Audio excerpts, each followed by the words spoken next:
Hi, it's the M.L.M for the Soul channel, and I do have a new topic for today. Before I begin, I just would like to say, may the words and expressions of my mouth and the thoughts and meditations of my heart find favor and acceptance before you, Hashem. And some people I thank who've inspired me. I hope they can inspire you as well.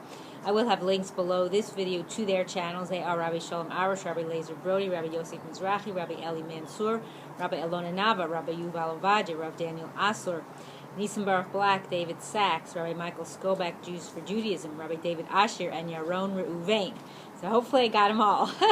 And also, if you've never checked out this channel before, you can check out my first video that explains what M.L.M for the soul stands for and what I'm doing. So today I decided to do something from the Tanach, from this Artscroll, this lovely book, Sefer I should say, the Tanach.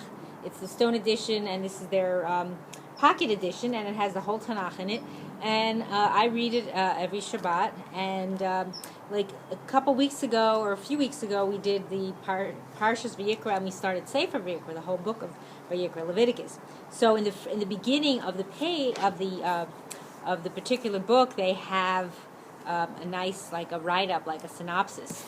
So that's where I got the idea for this video, for the title. So it's called How to Come Closer to Hashem, and don't we all want to know, right?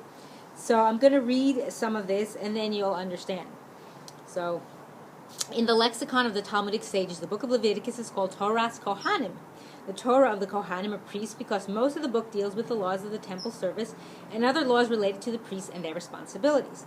The opening chapters of the book deal almost exclusively with animal karbanos, a word that is commonly translated as either sacrifices or offerings. But the truth is that the English language does not have a word that accurately expresses the concept of a karban.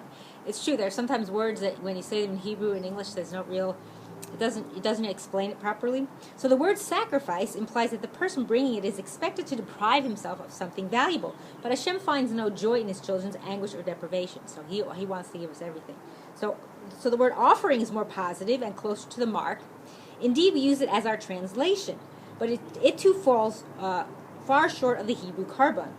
Does Hashem require our gifts to appease or assuage him, or assuage his anger? And if he did, of what significance is a bull or a lamb to him? So, like, can we really do something with that, right? So, in Eov it says, if you have acted righteously, what have you given Hashem? So, Hashem does not become enriched by man's largesse. So the root of the word karban is karov, to come near. So there you go. Hence the title for the video. The person bringing an offering comes closer to Hashem. He elevates his level of spirituality. That is the true meaning of the word and the significance of the act. So the idea is, it's not about the sacrifice itself. It's about that the fact that you are giving the sacrifice is a way for you to come closer to Hashem and realize what you've done and what you need to do better. So that's the whole idea. For modern men who has been weaned on the delusion that anything not measurable or replicable is unworthy of serious consideration, and who, after all, is the product of over 19 centuries without the temple, the notion of animal offering seems bizarre, even primitive. However, let us imagine ourselves among our ancestors when the first Kohanim brought their first offering of the newly built tabernacle. There was a palpable recognition of Hashem's glory resting upon their handiwork, and a miraculous heavenly fire descended to consume the offering. Could they have doubled the efficacy of the service? What would have felt otherwise? Would we have felt otherwise if we had been there too? So the commentators offer various rational and meta-rational explanations for the offerings, I should say. Without attempting to more than barely scratch the surface, we briefly summarize one thought. Here's the thought. Whenever the Torah speaks of the offerings, it's using the four-letter name of Hashem that signifies his mercy, which is Yud Kei Vav Kei. The offerings are the means he gives us to rejuvenate ourselves, to provide us a means to bring elevation and purity into our lives. It is when man serves Hashem this way that he finds the offering to be, quote, a satisfying aroma. He meaning Hashem. Meaning, as the sages explain, that Hashem says, as it were, I have commanded and my will has been done. So there's something for us to take home with. How do you come closer to Hashem?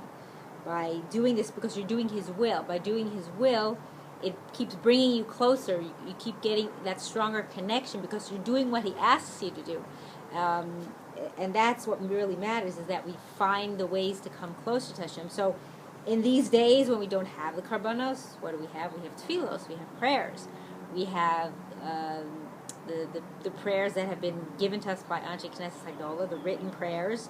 But we also have the ability to talk.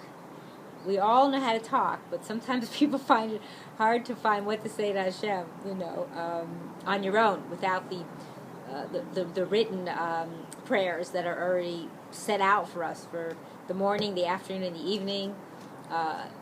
But anyone could say anything, from your heart.